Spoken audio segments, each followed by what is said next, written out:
Doctor Vishnuvardhan ಅವರ ಸಮಾಧಿ ಹೊಡೆದಿದ್ದಾರೆ. ದಯವಿಟ್ಟು ಅದೇ ಜಾಗದಲ್ಲಿ ಮರು ನಿರ್ಮಾಣ ಆಗ್ಬೇಕಂತ ಕೇಳ್ಕೊಂತೀವಿ ಎಲ್ಲ ಅಭಿಮಾನಿಗಳು. ನಿನ್ನೆ ಅಣ್ಣವ್ರ ಮನೆಯಲ್ಲಿ ಸಭೆ ನಡೀತು. ಎಲ್ಲಾ ಸಂಘದ ಅಧ್ಯಕ್ಷರುಗಳು ಒಟ್ಟಾಗಿ ಹೋಗ್ಬೇಕಂತ ಕೇಳ್ಕೊಂತೀವಿ. ಯಾಕಂದ್ರೆ ಮನೆಗಳಿಲ್ದ ಅಣ್ಣರಿಲ್ಲ, ನಾವೆಲ್ಲ ಹೊರಗಡೆ ಅಭಿಮಾನಿಗಳೇ. ದಯವಿಟ್ಟು ಎಲ್ಲಾ ಸಂಘದ ಅಧ್ಯಕ್ಷರುಗಳಿಗೆ ಕೇಳ್ಕೊಳ್ಳೋದಿಷ್ಟೇ, ಮುಂದೆ ಎಲ್ಲ ಒಂದಾಗ ಹೋದ್ರೆ ಏನಾದ್ರೂ ಒಂದಾಗುತ್ತೆ. ದಯವಿಟ್ಟು ಸಮಾಧಿ ಉಳಿಸ್ಕೊಳಕ್ಕೋಸ್ಕರ ಎಲ್ಲ ಒಂದಾಗ್ರಿ ಅಂತ ಹೇಳಿ ಕೇಳ್ಕೊಂತೀವಿ. ಟಿ ಮಂಜುನಾಥ್ ಗೌಡ, ನಮ್ಮಜ್ಜಿ ಕರ್ನಾಟಕ. ಅದೇ ಗೊತ್ತಾಗ್ತದೆ, ಅದು ದುರಂತ ನಾಯಕ ಅಂತಾನೆ ಪಟ್ಟ ಕಟ್ಬಿಟ್ಟಾರ ಸರ್ ವಿಷ್ಣುವರ್ಧನ್ ಅವರಿಗೆ. ದಾವಣಗೆರೆ ಇದು ಕರ್ನಾಟಕದಲ್ಲಿ ಆ ಯಪ್ಪ ಇರಬಾರ್ದಿತ್ತು, ಅದೇನೋ ಗೊತ್ತಿಲ್ಲ. ಇದ್ದಾಗೂ ಅವ್ರಿಗೆ ನೆಮ್ಮದಿ ಕೊಡ್ಲಿಲ್ಲ, ಈಗ ಸತ್ಮೇಲೂ ನೆಮ್ಮದಿ ಇಲ್ಲ ಅವ್ರಿಗೆ. 6 ಅಡಿ 3 ಅಡಿ ಜಾಗ ಕೊಡಕ್ ಆಗಲ್ಲ ಅಂದ್ರೆ ಸರ್ಕಾರಕ್ಕೆ ಹಾಕಿರ ಸಮಾಧಿ ತೆಗಿತಾರ ಅಂದ್ರೆ ಇವ್ರಿಗಳು ಯಾವ್ದಾರ ಮುಖ್ಯಮಂತ್ರಿ ಸತ್ರ 3 ಎಕರೆ 4 ಎಕರೆ ತಗಂತಾರೆ. ಎಲ್ಲಾ ಸರ್ಕಾರಗಳು ಬಂದೋದು, ಕಾಂಗ್ರೆಸ್, ಬಿಜೆಪಿ, JDS ಎಲ್ಲ ಬಂದೋದು. ಅವ್ರ ಸರ್ಕಾರದಾರೆ ತೆರೆ ಕಡ್ಸ್ಕಂತಿಲ್ಲ. ಅದ್ಯಾವ್ದೋ ಧರ್ಮಸ್ಥಳದ ಹಿಡ್ಕೊಂಡ್ ಕುತ್ಕೊಂಡಾರೆ, ಅಲ್ಲಿ ಯಾವ ಒಂದು ಶವನ ಸಿಕ್ಕಿಲ್ಲ. ಅದ್ರದ್ದು ಹಿಡ್ಕೊಂಡ್ ಕುತ್ಕೊಂಡಾರೆ. ಇದು ಅಧಿವೇಶನ ನಡೀತೈತಿ, ಯಾರಾದ್ರೂ ಮಾತಾಡ್ಬೇಕಲ್ಲ. ಇವ್ರು ಕರ್ನಾಟಕಕ್ಕೆ ಏನು ಕೆಲಸನೇ ಮಾಡಿಲ್ವಾ? ಕರ್ನಾಟಕದ ಮೇರು ನಟನೆ ಅಲ್ವಾ ಇವ್ರು? ಅಪಾರವಾದ ಕೊಡುಗೆ ಕೊಟ್ಟರೆ. 220 ಫಿಲಂ ಮಾಡಿದ್ದಾರೆ ಅಂದ್ರೆ ಕರ್ನಾಟಕದ ಹೆಮ್ಮೆಯ ಪುತ್ರ. ಪಂಚಭಾಷೆಗಳಲ್ಲಿ ನಟನೆ ಮಾಡಿದಾರ ಅನ್ನೋದಕ್ಕೆ ಇದು ಯಾವ ಕಾರಣದ ಕೈದಿಂದ ಹಿಂಗ ಆಗ್ತೈತ ಗೊತ್ತಿಲ್ಲ.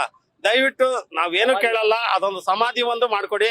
10 ಗುಂಟೆ ಜಾಗ ಕೇಳಿದ್ದಾರೆ, ನಾವೇನು 2 ಎಕರೆ 3 ಎಕರೆ ಕೇಳಿಲ್ಲ. 10 ಗುಂಟೆ ಜಾಗ ಇಲ್ಲ, ಅದಕ್ಕ ಗೌರ್ಮೆಂಟ್ ರೇಟ್ ಆದ್ರೂ ಫಿಕ್ಸ್ ಮಾಡ್ರಿ.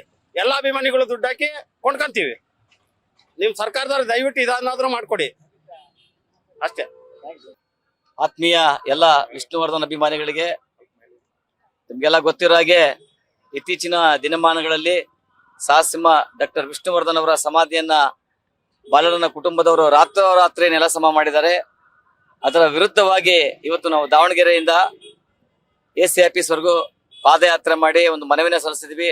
ಮನವಿ ಸಲ್ಲಿಸೋ ಉದ್ದೇಶ ಇಷ್ಟೇ, ನಮಗೆ ಏನೇ ಕಷ್ಟ ಏನೇ ಇದ್ರೂ ಕೂಡ ಎಲ್ಲರೂ ಗುಗ್ಗಟ್ಟಾಗಿ ನಮಗೆ ಎಲ್ಲಿ ನೆಲ ಸಮಾಧಿ ಆಗಿದೆ ಡಾಕ್ಟರ್ ವಿಷ್ಣುವರ್ಧನ್ ಅಲ್ಲೇ ನಮಗೆ ಆಗ್ಬೇಕು. ಹಂಗಾಗಿ ಈ ಒಂದು ಹೋರಾಟವನ್ನ ನಮ್ಮ ಅಧ್ಯಕ್ಷದಿಂದ ನಾವು ಮಾಡ್ತಾ ಇದ್ದೀವಿ. ಅದಕ್ಕೋಸ್ಕರ ನಮ್ಮ ಎಲ್ಲರ ಒಂದು ಒತ್ತಾಯ ಇಷ್ಟೇ, ಎಲ್ಲರೂ ಒಗ್ಗೂಡಬೇಕು, ಮನೆಯವರಾಗ್ಲಿ ಎಲ್ಲರೂ ಒಗ್ಗೂಡಿ ನಮ್ಮ ಸಮಾಧಿ ಎಲ್ಲಿ ಮತ್ತೆ ಧ್ವಂಸ ಆಗಿದೆ. ರಾತ್ರೋರಾತ್ರಿ ಮಾಡಿದ್ದಾರೆ ಕಳ್ಳರು, ಅವರು ರಾತ್ರೋರಾತ್ರಿ ಮಾಡಿದ್ದಾರೆ ಕಳ್ಳರು. ಅದನ್ನೇ ಕಾನೂನು ಚೌಕಟ್ಟಲ್ಲಿ ಮಾಡೋದಾಗಿದ್ರೆ, ಕಾನೂನು ರೀತಿ ಮಾಡೋದಾಗಿದ್ರೆ ಬೆಳಗ್ಗೆ ಮಾಡಬೇಕಿತ್ತು. ಬಾಲಣ್ಣನ ಕುಟುಂಬದವರಿಗೆ ನಾವು ಧಿಕ್ಕಾರ ಹಾಕ್ತಿವಿ. ಆದಷ್ಟು ಬೇಗ ಮತ್ತೆ ಸಮಾಧಿ ಅಲ್ಲೇ ಆಗ್ಬೇಕು. ಇದೇ ತಿಂಗಳು ಮುಂದಿನ ತಿಂಗಳು 18ನೇ ತಾರೀಕು ಸಾಹಸಿಂಹ ಡಾಕ್ಟರ್ ವಿಷ್ಣುವರ್ಧನ್ ಹುಟ್ಟುಹಬ್ಬ ಇದೆ. ಹಂಗಾಗಿ ಇವತ್ತು ಒಬ್ಬ ಮೇರು ನಟನಿಗೆ ಎಷ್ಟೊಂದು ಅನ್ಯಾಯ ಆಗ್ತಿದೆ ಕನ್ನಡ ಚಿತ್ರರಂಗದಲ್ಲಿ ಅಂದ್ರೆ ಎಲ್ಲೂ ಕೂಡ ಒಂದು ಅವಕಾಶಗಳಿಲ್ಲ. ಅವರಿಗೆ ಪ್ರಾರಂಭದಿಂದ ಕೊನೆಯವರೆಗೂ ಕೂಡ ಬರೀ ದುರಂತ ನಾಯಕನಾಗಿದ್ದಾರೆ ಸಾಹಸಿಂಹ ಡಾಕ್ಟರ್ ವಿಷ್ಣುವರ್ಧನ್ ಅವರು. ಇನ್ನು ಮುಂದೆ ಆ ರೀತಿ ಆಗಕ್ ಬಿಡೋದಿಲ್ಲ.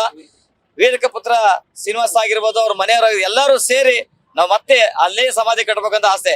ಬಾಲಣ್ಣ ಹಾಗೆ ನಮ್ಮ ಕನ್ನಡ ಚಿತ್ರರಂಗದ ವಿಶೇಷವಾಗಿ ನಮ್ಮ ಸುದೀಪ್ ಅವರು ನಮಗೆ ಬೆಂಬಲ ನೀಡ್ತಿದ್ದಾರೆ. ಹಂಗಾಗಿ ಅವರಿಗೂ ನಾವು ಅಭಿನಂದನೆಗಳು ತಿಳಿಸ್ತೀವಿ. ಸಾಹಸಿಂಹ ಡಾಕ್ಟರ್ ವಿಷ್ಣುವರ್ಧನ್ ಅವರಿಗೆ, ಸಾಹಸಿಂಹ ಡಾಕ್ಟರ್ ವಿಷ್ಣುವರ್ಧನ್ ಅವರಿಗೆ, ಅಭಿಮಾನ್ ಸ್ಟುಡಿಯೋ ಮಾಲೀಕರಿಗೆ, ಅಭಿಮಾನ್ ಸ್ಟುಡಿಯೋ ಮಾಲೀಕರಿಗೆ ಪರಮೇಶ್ ಅಂತ ದಾವಣಗೆರೆ.